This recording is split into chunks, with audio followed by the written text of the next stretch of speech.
right, this will be the recorded history of Corbett Ward Clark. It's taken by Hayden Pace on September 10th at approximately 12:10 in the afternoon. Mr. Clark, how are you doing today? Fine. Great. If I could get you to give me your full name. Corbett Ward Clark, And Mr. Clark, when were you born? August 6, 1921, Where were you born? in Atlanta. Have you lived in Atlanta your entire life? Well, I lived in before I went into the service in World War II, and then after the war I came back here to live. So the only time you've been out of Atlanta is for your service in the war? 20 years in service. 20 years. Are you married? Yes. What is your wife's name? Sarah Louise Morgan Clark. And when did you get married to Sarah? What was the date? When we got married? Yes. April 11th, 1948. And do you have any children? Yes, we have 3. What are their names? It's Nancy Lee Cook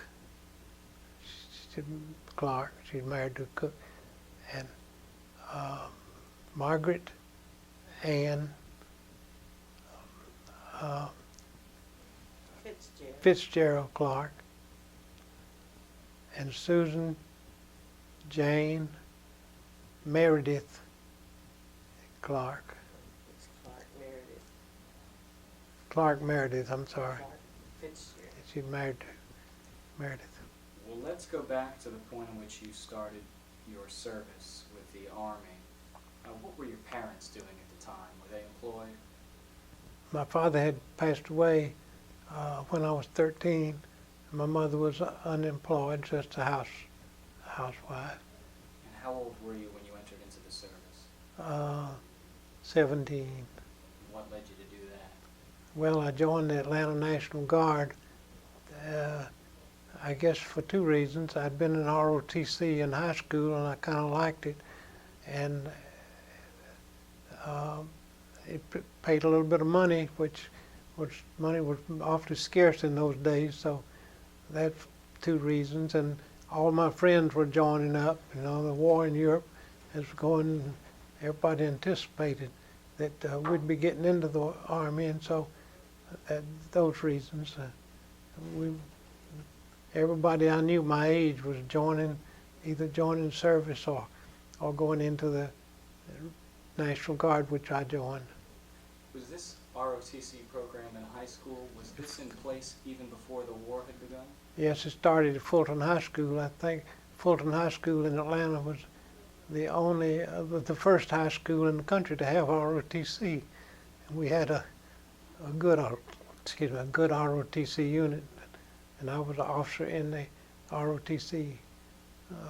How many fellows were in the ROTC unit at your school? Oh, we must have had 400 or 500. There's several companies. Wow. And out of those 400 or 500, how many of those ended up serving abroad? Oh, I would say a good part of them. I don't know what percent, but a large number in my class were even killed in the war. Well, when did it become apparent to you that you were going to go abroad? Well, I guess we mobilized, the government mobilized the National Guards before Pearl Harbor. We knew that the war was coming, and we knew that everybody knew that the United States would be involved in it before it was over. And I was already on active duty when Pearl Harbor came, and we knew, of course, then that we'd probably all be going overseas, and most of us did before it's over with. What were you doing in your active duty prior to going overseas? I was in the Field Artillery, 179th Field Artillery Regiment, and I was a section chief of 155 millimeter howitzer in the unit. Was that here in Georgia? Yes. Well, we were in Camp Blanding, Florida. See, we'd mobilized, and we had gone to Camp Blanding, Florida. That's where we were when Pearl Harbor came. And a howitzer is a tank, right? No, it's artillery. Just an artillery It's a about approximately 6-inch diameter artillery. How many men does it take to operate that? It took 9. It took 7 cannoneers and a gunner and a section chief, which I was sergeant section chief. How long were you in active duty prior to being sent abroad? I went on active duty in February of '41, and I didn't go overseas till '44. So almost 3 years, a little over 3 Yeah, years? about 42, 43, 44, yeah. Did you have friends who were going abroad? Yeah, they would go to different things. They'd call in and say, we need people that formerly worked for the railroad, and they'd form railroad battalions, and they went to North Africa, and then sometime they formed military police units, and they called for people who'd been policemen and all that type duty, and they'd break out from the unit, and then we'd keep getting replacements into the unit to make up for them. And then finally they split our the 179th Field Artillery and into 2 units, and for my unit was the 694th Field Artillery Battalion. That's when we went overseas in August '44, I guess. Went to New Guinea. Maybe you can describe for me the general mood or feeling of the active service troops as they were preparing to go abroad and knowing that they were going to go. Was it one of excitement or fear, or what was it? Well, we knew everybody wanted to go and get it over with, but you didn't anticipate it as being something that was going to be pleasure, you know. You'd say, well, we know we're going to have a lot of risk and all, but until it's all over, we can't go back home. We had gone into the active duty for 1 year. They mobilized the National Guard for 1 year, and then when Pearl Harbor came, they extended everybody's enlistment to the duration plus 6 months, just stamped the service record. So we knew we weren't going to get out till the war was over, or 6 months after the war. So we were ready to go, but nobody was anxious to go, I guess you might put it that way. Have you heard stories of what was going on over there? Oh, sure. You know, they had Hitler was going all over Europe, and England was about to on the verge of surrender, really. And we knew that if it didn't stop them, we'd all be under dictatorship probably. But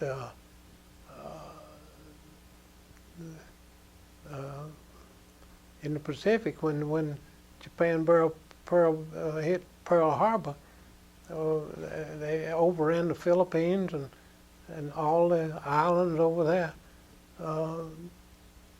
They just about controlled the Pacific, so we knew we had to go and get the thing over with.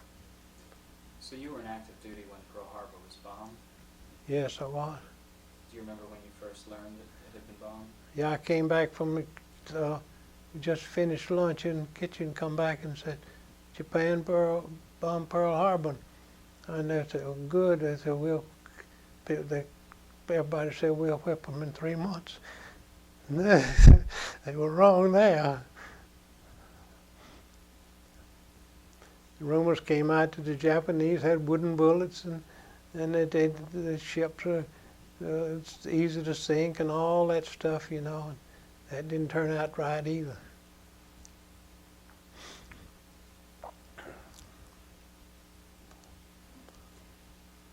When you went abroad, where did you first go? We went to New Guinea. We went to Hollandia, New Guinea. And that's when General MacArthur had his headquarters. And what was it like arriving in New Guinea with these other troops? Well, it was hot and it was raining, and they had just built a highway. The engineers and the Seabees had just built a highway 17 miles from, it was Humboldt Bay in Hollandia, New Guinea, back to the old Japanese airport. And they said it was the envy of the world that they had built that through the jungle in just a few days.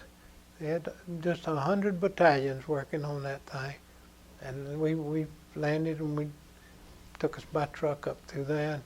I remember the first night we spent the night in a high grass, and we had to put our hammocks way up off the ground to keep the rats, they said, from biting you. Fleas on the rats, I guess, is what they're talking about. And then we would worry about the Japanese. They said, "You're in that hammock," and they come in and bayonet you. They told all kind of stories how they're scared to death, sleeping in that hammock and up off the ground that way. But anyway, I remember that quite well.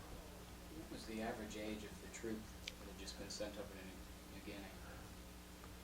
I'd say about 22, 21 or 22, something like.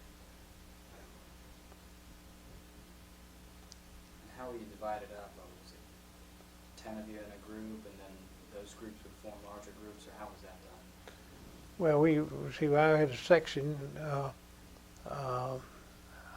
By then, I was in charge of the survey section, and so I had and survey and wire and communication, radio wire and instrument. We surveyed targets, and I had about 30 or 35 men, and we usually operated as a group, and then we were subgroups.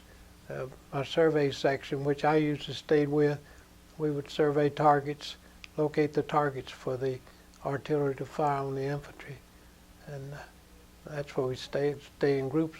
The battery would work together, and we'd have one common kitchen for the whole battery of 100 men, but then we would also be sectioned off for specialized training, and that's what, like I say, about 40 men, 35, 40 men, and then little sections from that. The wire section would run the wire, the telephone wires, and had radio operators with another little section. But I had all three of these sections: a wire, radio, and survey. So your job initially upon arriving in New Guinea was to survey for potential targets? Yeah, that's what we did. How long did you do that for? Well, I did that all till the war was over, and mainly though, in combat, we didn't do too much survey. I was forward observer. They sent me up with the infantry unit to convey fire commands to the battery for the targets, and also for the airplanes that when we had air support to put the smoke shells on the target so that the planes could come in and bomb and strafe the enemy. And I have in my book a chapter about when our planes strafed us too. So they had plenty of ammunition for that. Now you've mentioned your book. I see you've got that on the desk. Can I get you to hold that up? Yes, sir. From Hell to Surrender, Corbett Clark. When did you write that? I wrote it the last couple of years. I kept a diary during the war, during the combat part. So the part of the book in my part in the combat is directly from the diary that I had during the war. The rest of it was just telling about from the training that we went for overseas before we went, and then the combat, and then in the end when the Japanese surrendered. I've got it in here where I went down back behind the enemy lines to negotiate the surrender of the Philippines, of the Japanese soldiers in the Philippines, and that's kind of the story of this book here, From Hell to Surrender. And we'll return to that book. You had mentioned that you were a forward observer. Does that place you on the front lines? I was right up with the infantry the whole during the war. Well, actually, right there when they're doing all the shooting, and they go out on patrol sometime, you know, t- and some of the time be whether if the infantry's attacking, we put the fired on the targets that the infantry, the lieutenants or captains, company commander would tell us about the what targets they want to fire on and what kind of ammunition to fire on them, and I would do my best to give the right fire commands to hit the targets that they wanted. And sometimes on counterattack, we'd have to bring the artillery in real close to the infantry. And luckily, we never did hit of our own people, but sometimes the artillery would fall short and hit our own troops. But luckily, that didn't happen where I was at.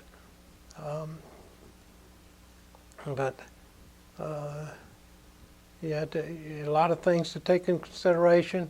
Ammunition was short a lot of times. They didn't want to say what it was. They'd say, down to the guns, they say the guns have no chow. I meant they didn't have any ammunition. And sometimes, instead of having high explosive shells to shoot, they'd give us armor-piercing, the solid shells that you use for tanks, and we try to hit the target with that one shell, and that's all ammunition we had. We used what we had, but they were always short of ammunition because they were saving it for invasion of Japan, which never happened. But they'd have all kinds of ammunition. Another thing, they had to bring it up a mountain trail. It took about 60 to 100 miles to bring it up, and they bring it up one way one time. It'd come up one day and go back the next. One-way streets, and when it rained, sometimes the trucks loaded with ammunition would slip off of the road and turn over down through the valley. And one time a truck loaded with beer turned over, and for months after that, every time a truck would go back, they'd stop and go down and bring some of that beer up. As a forward observer, how far in front of the rest of the infantry were you? Well, I was with the infantry. I didn't get in front of them. Nobody got in front of them. But we were right there with them where they could call in. And sometimes they have a patrol of 10 or 15 men to go out and find out some information. And I go out with them, so if they got pinned down, we could call in artillery so they could pull back. What was it like being a part of these patrols? Well, that's the worst part, because you get cut off, you can't get back. Because it'd be a small number of people, and you're not out to, if you could run into combat, you're supposed to withdraw. But sometimes you'd be pinned down, you couldn't withdraw. And that was the worst part. But the easiest way to get yourself killed was going out on a patrol. But lucky I didn't get myself killed. So. How many patrols do you think you went on? 15 maybe. Probably as many as 15 during combat. Different times. Sometimes you'd go 2 or 3 days you wouldn't, and then they'd say you go out on maybe just a 2-hour patrol, just try to find out where the enemy was located. As soon as you figure out where they are, where the machine guns are, then you pull back, and then the company can do whatever they want to bring in air support or artillery barrage. And we really had a unique thing in our field artillery, because the United States had the best field artillery in the world. Excuse me. No country compared. We masked our fires. If I could fire on a battalion, on a target, then another battalion over could use those same coordinates that we used and put their guns on it, and we'd have guns all over the place firing at the same time at the same target.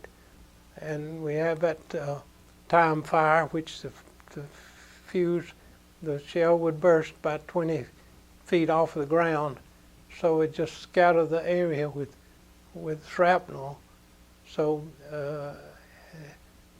it saved the infantry. It saved many lives by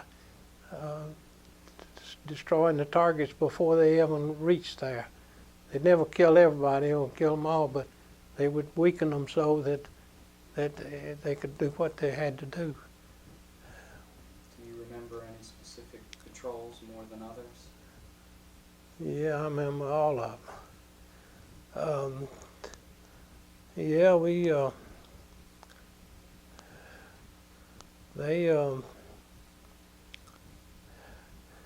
very few times you go out that you don't get into some problem, but usually you can get back. We always made a rule that we'd never leave a wounded man out there. That was the number one thing we said when we always went up there.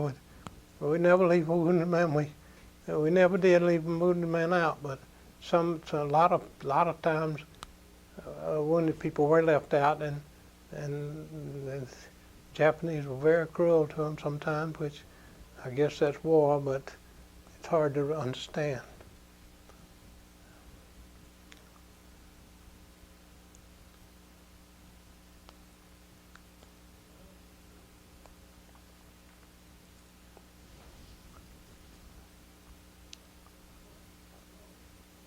How did they determine who went out on the patrols?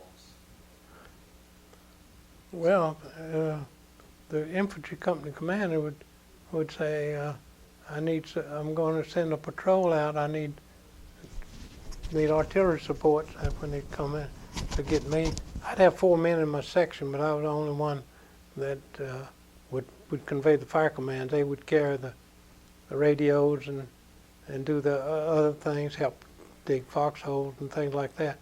The other 3 men, but the infantry company commander or the lieutenant, wherever, sometimes it'd be the lieutenant with about 50 men on a little hill or something. He'd say, I got to have some artillery support, so I go with them for that reason. I'd have at least a couple of men with me, so I'd carry a radio. That's how we radioed back our fire commands, and that was the main thing. It was a pretty heavy radio. It was the battery itself was heavy, so that's how they selected patrols. Now you've moved up the ranks. You're currently a major or a retired major, so you retired at the point you were a major. What steps along the way? Well, I went in the Army. I was already a sergeant by the time we mobilized, and then before we went overseas, I was promoted to staff sergeant, which in charge of the radio and survey and wire section. And when we got into combat, it's supposed to be lieutenants up there doing this forward observing, but we ran out of lieutenants, so they called me one day and said, we'll send you up with a Philippine Army, because Philippine Army was, we were responsible for artillery support. So the rest of the war I was forward observer. I'd gone up one time, we had a lieutenant with us, and after that they sent me up, and I was a forward observer during the war. And that's when we went behind the enemy lines to negotiate the surrender. I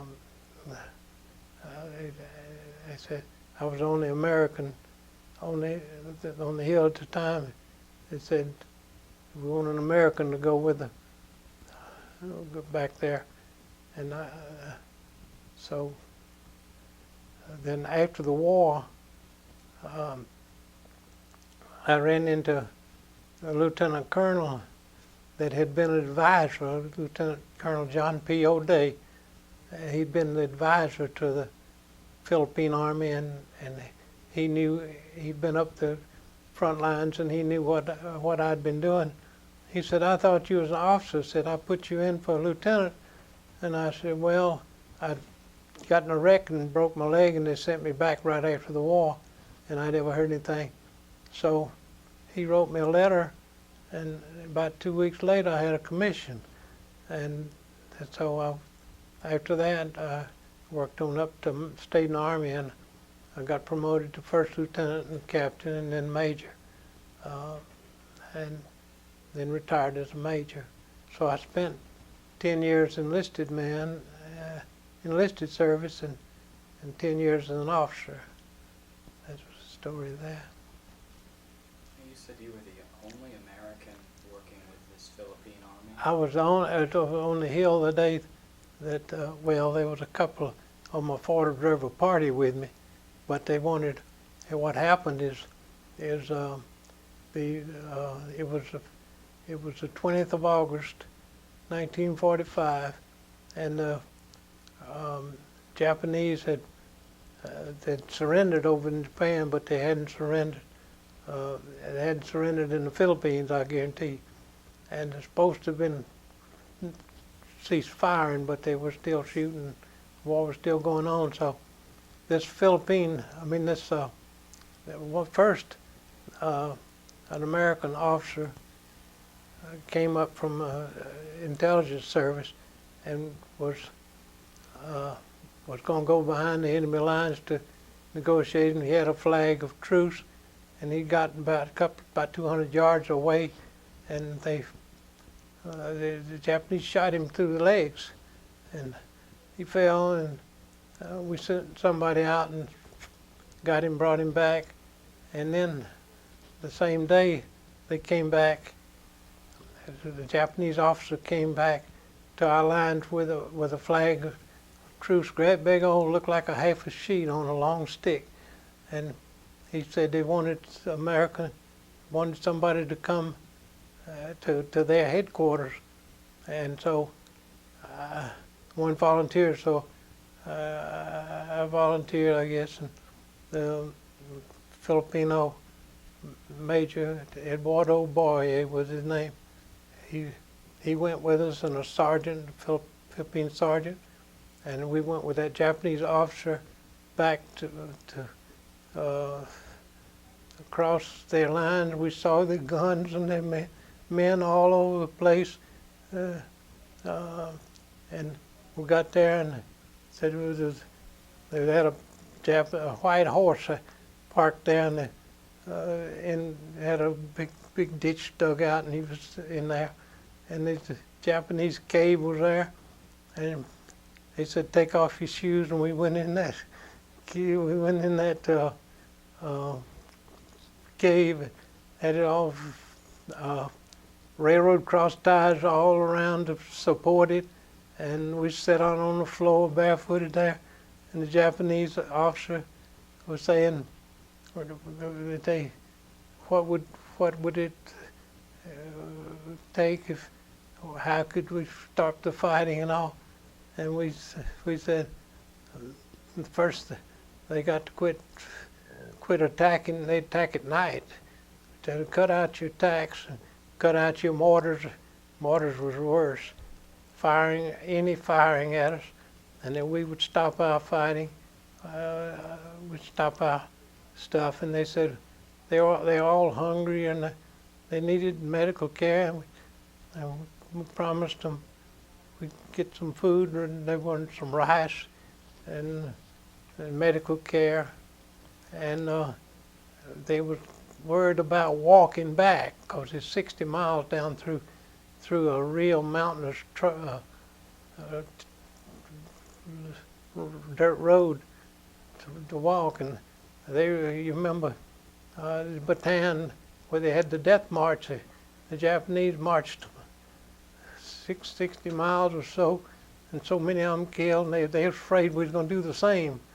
And so we agreed that, we said that the well would walk, and wounded would be sent on trucks. That's what we told them. And told them we'd have rice and medical care. So they said, well, we'll let you know. And said that you'd get a message back from Japan, and sure enough, they accepted it, and the war was over, and I came right after that. They relieved me, and I went back from my job as forward observer back to the battery position, and I got involved in a truck. My truck turned over, broke my leg, and they sent me on back to the States. And a picture in my book about where I broke my leg there.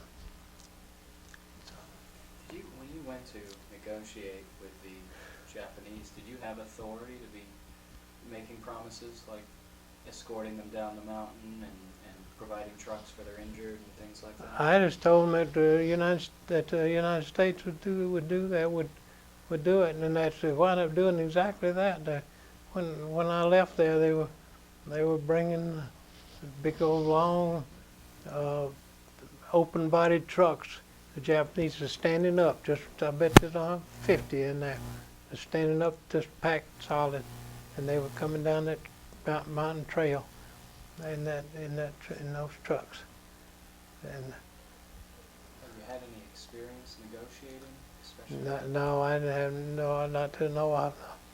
No, but Were you nervous when you were there in the cave? oh God, yeah. We thought we didn't know what to go do. They offered. They nice. They offered us tea. We drank tea. Sit there drinking hot tea. And who did they have speaking with you? Was it a translator or was it? No, there was some guy in English.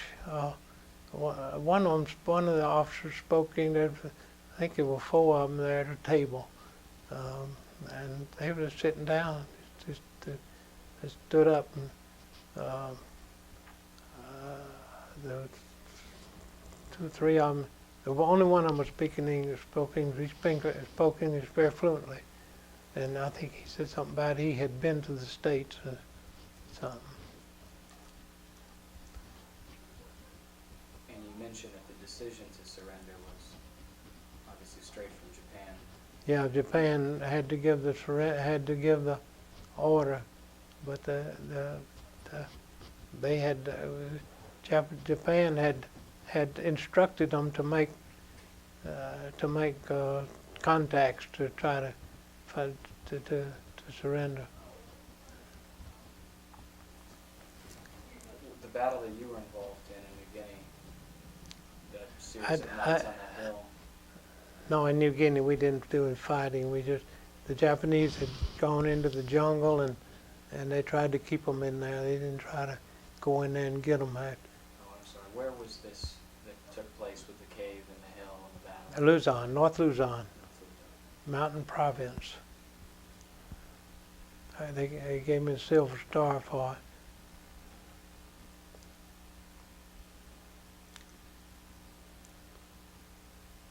It's in this book here. There's a chapter in there, and the order, the Silver Star order, is in here verbatim. While all this was going on, and while you were a forward observer going on these patrols, and then even during your negotiations, were you keeping in touch with family and friends back home? Yeah, we'd write letters here. How often would you write a letter or receive? Well, in combat, you didn't write 2 minutes. There wasn't much time to do it, you know. Sometimes people wonder, I guess, how come I hadn't got a letter lately, but then getting it back to the people that sent it back, and then they photocopied it. You know how they did that? They photocopy them and send the photo back, and then they reproduce it, and they call it V-mail, I think.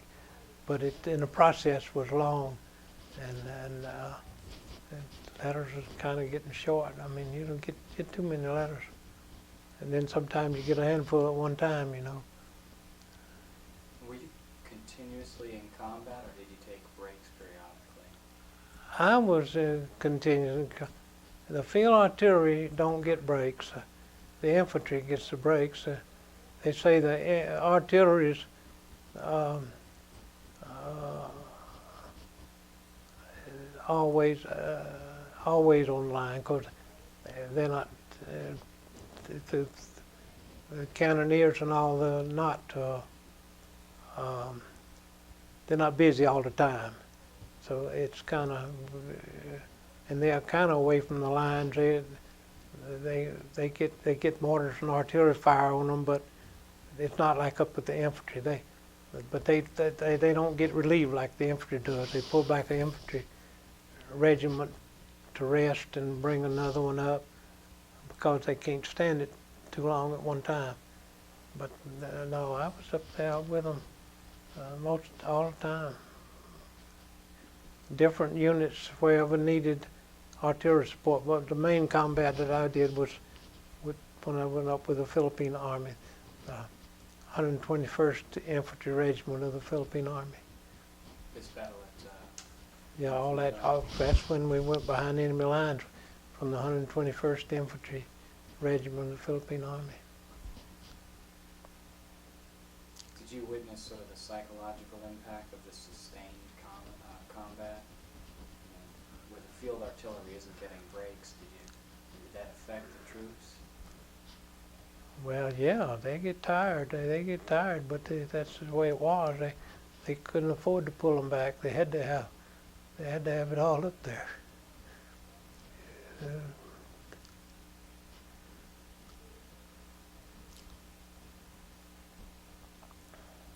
Did you interact much with foreign nationals that weren't involved in combat, like civilians, when you were abroad? No, the Philippine Army was very good to work with. They were excellent. They had their native carriers that brought up food and ammunition every night, mostly women. I saw them all. Thought I never dealt with them because they have their own people in charge. But every night there'd be maybe 100 carriers at a long line bringing in everything from food, clothing, ammunition, everything you needed. And you call in and between those carriers and the Filipino troops, they kept saved a lot of our own people from having to be in combat. So you didn't interact much with civilians? No, I did myself. I was, when you did have this rare opportunity to take a break, was there any socializing or sports or anything that you guys would do to... well, the Red Cross was real good.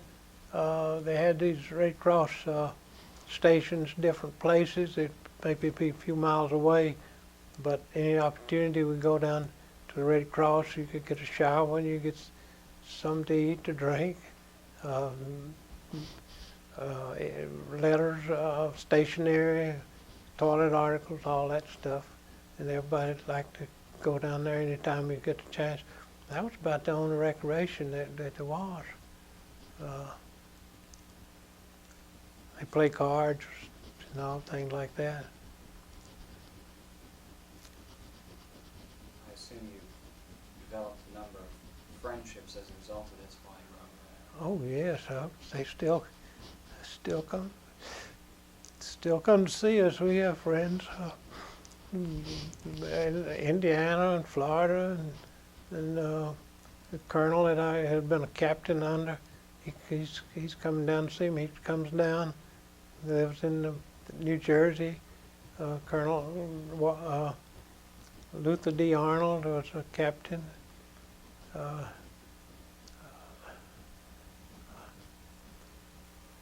fact, he's made contact with the one in Florida that I was tells in my book about. He and I in the same foxhole during an attack one night. We talk about some other things sometimes. But Like what? well, about things that happened, you know. But, we got overrun that night, and said, talking about the infantry, I'm praising the infantry more than them artillery. It's, we got attacked, and it's called Battle of Twin Peaks. And the Japanese came in with the bayonets, and this infantryman shot a Japanese coming about 2 feet from me with a bayonet. And I was thinking, give the infantry a lot of credit for that. And this Eugene Whitcomb is the one in Florida I was talking about. He was in the same foxhole with me, and we talked about that. Do you know the name of the infantryman who shot this Japanese soldier? No, I don't. He was part of the 33rd Infantry Division that I was up with at that time. That's the first Florida River trip I went up on. First Twin Peaks. It's two mountains came up, and they overlooked the objective, and we went too far for what we did. The infantry company advanced too far, and they got in the middle of too many Japs, and so they came in at night. So after that, we brought it. We had enough artillery and all to get rid of them, and they brought in the air support, and the P-38s and P-51s came in, and bombed and strafed, and the Japanese they took off and went on further up, and so we when I left the hill, it was all clear and all, I guess, and wasn't any fighting going on. So the Battle of Twin Peaks was successful? Oh yeah, very successful. And they had Indians up there with police dogs, and boy, they could smell the Japs. They knew when they were coming. Two police dogs up there. What do you mean by Indians? Native American? Native American Indians had two attached to each company with police dogs.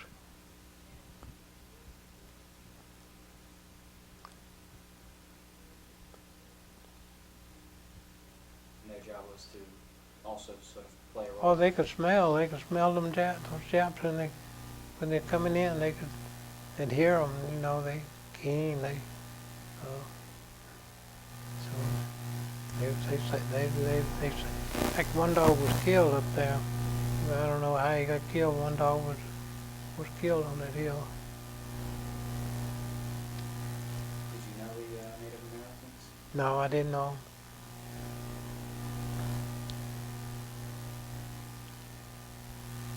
Other than this situation in the foxhole with that one friend, are there any other stories of your involvement with particular friends of yours? Yeah, first there was a Corporal Gallagher, Eugene Gallagher, Gallagher. He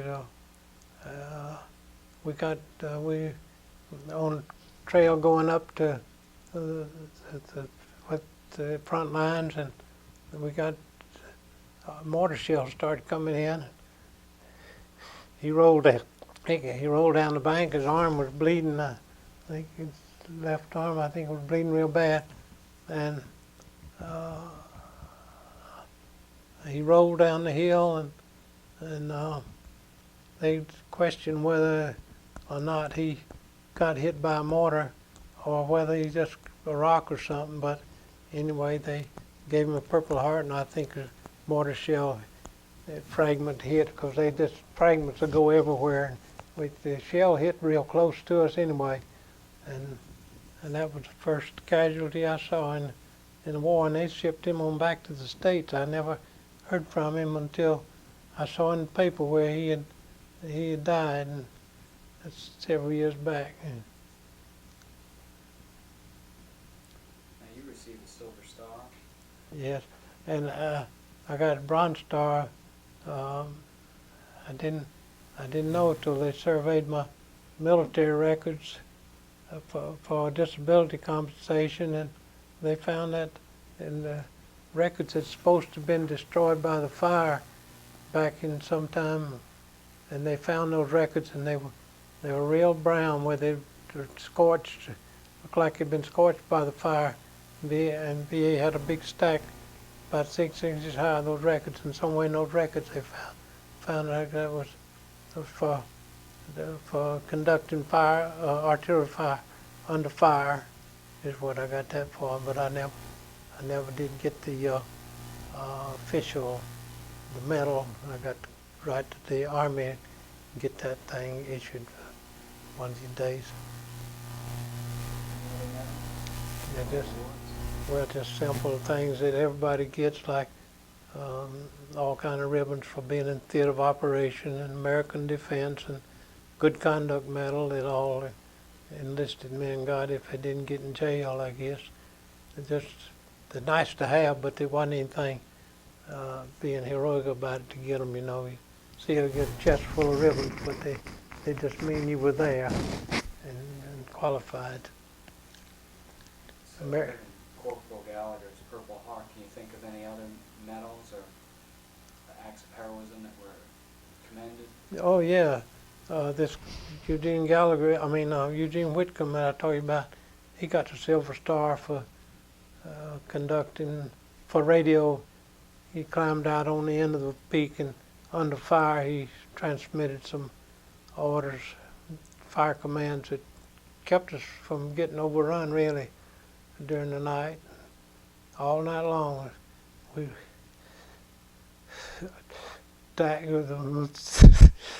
hand grenades. The Japanese had a little hand grenade about as big as a snuff can, and they could throw that thing a country mile.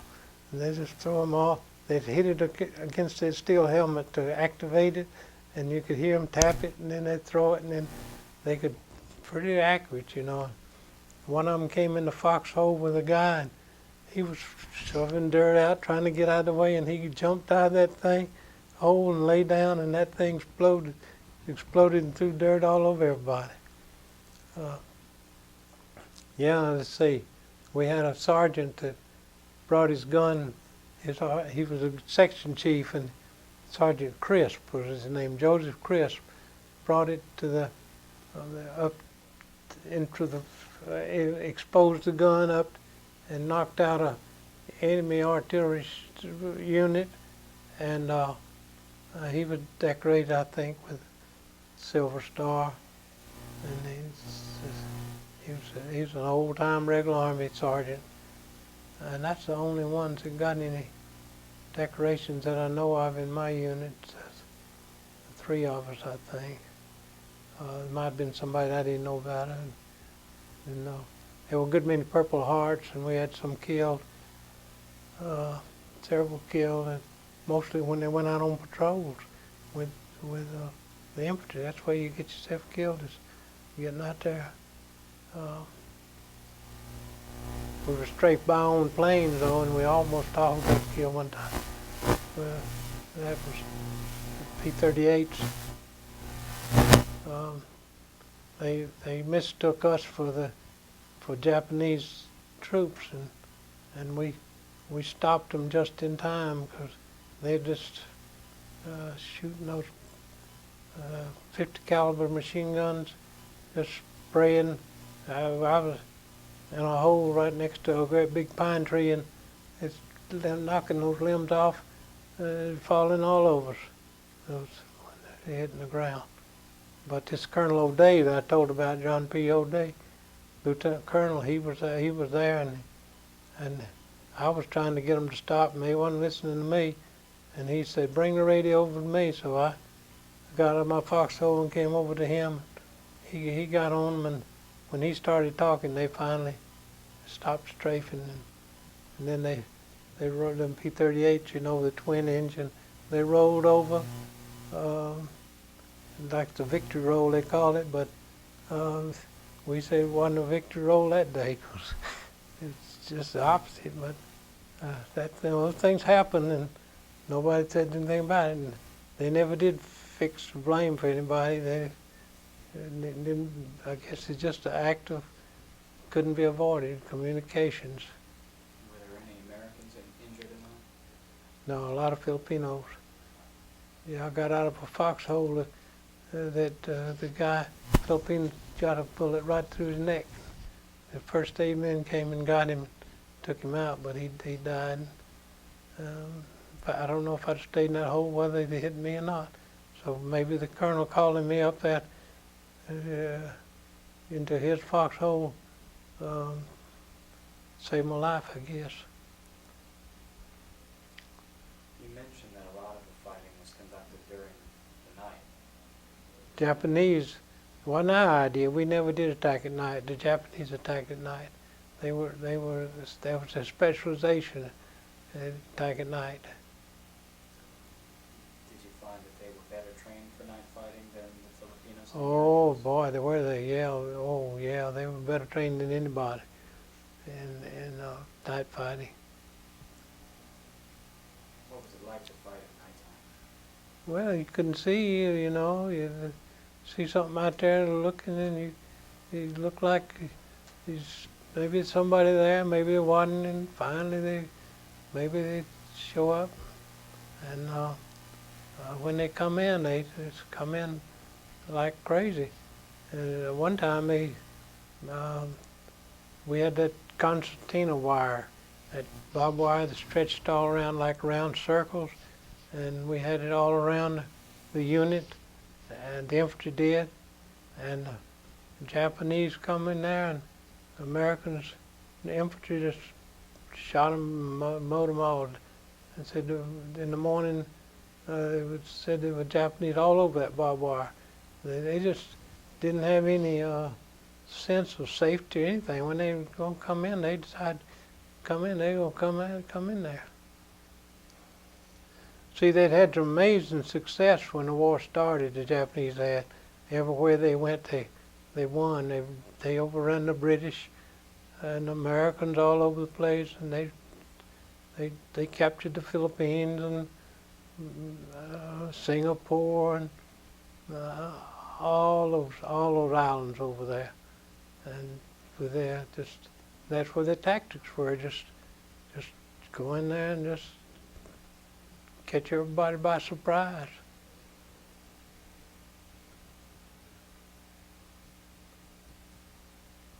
You left the service and returned to the United States as a result of an accident with a truck flipping over?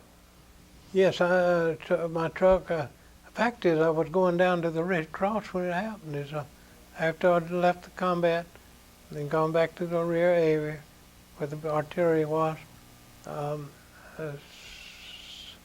Several hours wanted to go down to the Red Cross, so I checked out a 3/4 ton Dodge truck, and we were going down to the Red Cross. It was a real narrow Filipino road, and went across the bridge, and this big Army 2.5 ton truck rammed us in the rear. I was driving, and hit first and blew out a tire, seemed like a left rear tire, and then I just about had it under control, and he hit me again. When he hit me again, I couldn't go across this narrow bridge, and the truck tried to go around. Is what happened. He's going too fast to stop, and he hit me. And just as I left the bridge, he hit me again and went over the bank and landed upside down in a rice paddy, water. And I thought I was all wounded or shot, blood and all. Water was coming all off my head, and somebody was pulling me out of the truck. And there's a major, they said, pulled me out of the truck, and by then they had a whole line of people up there looking, and they had an Army ambulance and took me over to Big Tent Field Hospital. And that night, they didn't find anything wrong with my leg, and it kept hurting, and it was big swelled up. So next morning they x-rayed it, said I had a broken right knee. So that's put it in a cast, and in a few days I was on this U.S. Hope hospital ship coming back to the States.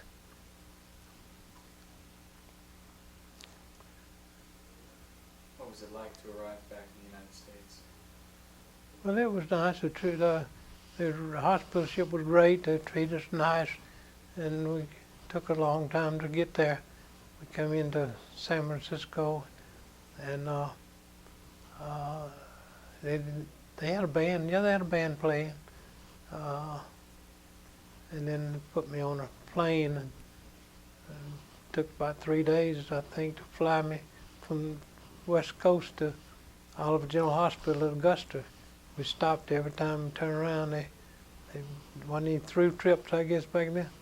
Stop at air bases overnight, 3 or 4 nights. Took 3 or 4 nights to get there. And we got to Oliver General and went into the main big hospital. It used to be a hotel, I think, there.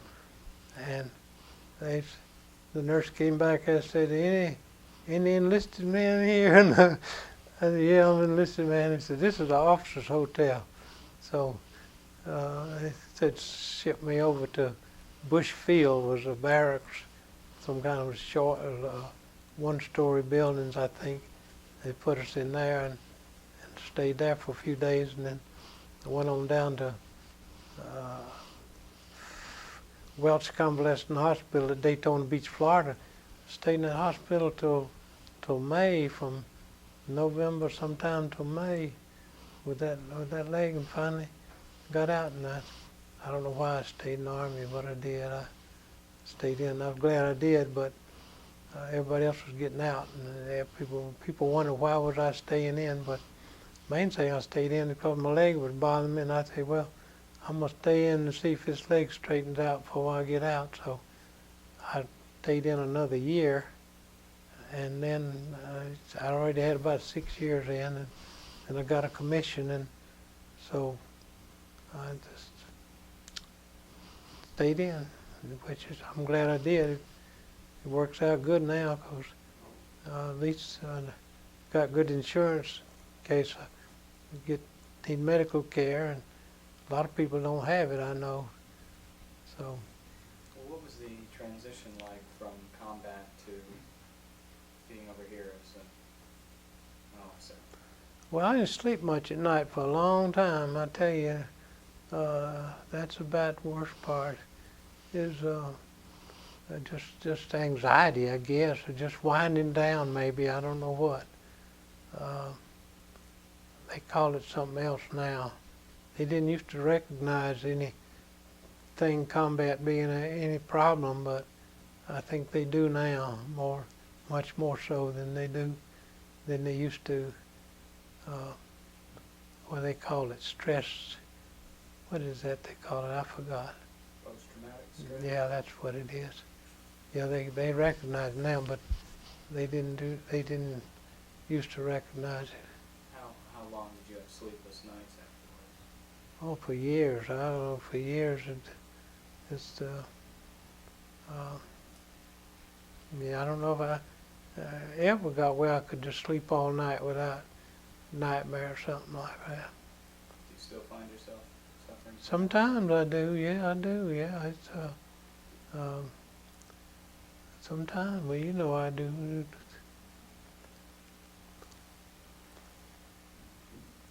So you were with the Army for 20 years? Yes.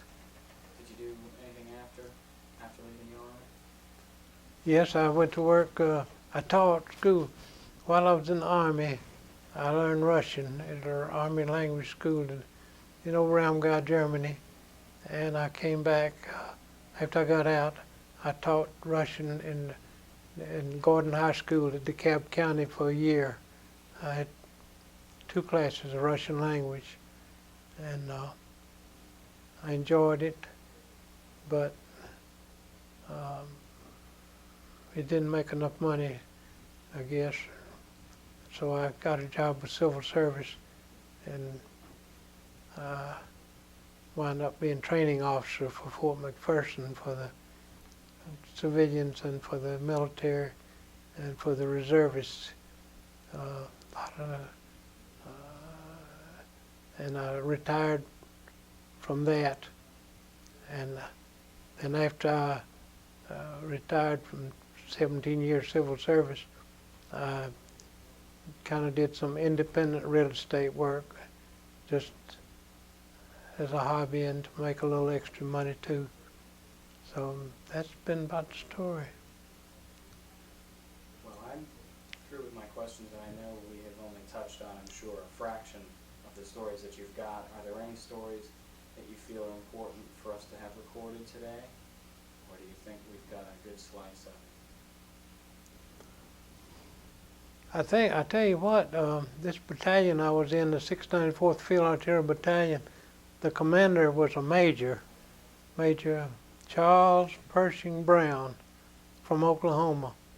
And he was probably the most outstanding officer that I had ever served under.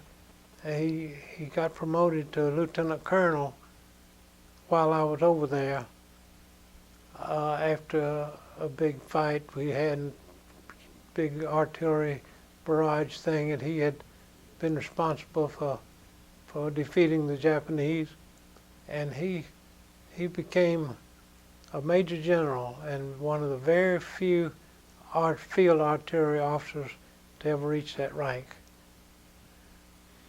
So he was been. I served under, I think, Captain Luther D. Arnold. He still comes to see me. He's a retired full colonel, and he was also, but he wasn't in combat. He was also an outstanding officer. He was a West Point officer, but this general was not a West Point officer. It's a pleasure to serve under these two men. Pleasure to serve. I don't know where another officer is. There's a Captain Nicholas T. Stafford was an outstanding officer. He's a battery commander in combat.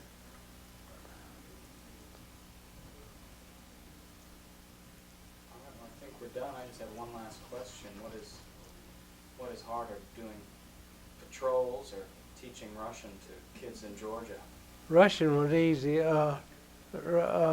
Patrols wasn't. Patrols the hardest, yeah. Thank you very much, Mr. Clark. And again, if there's anything else you'd like to say. I think I've enjoyed it. I hope that I hope these young men now don't have to go through what we did, but I'm afraid they are.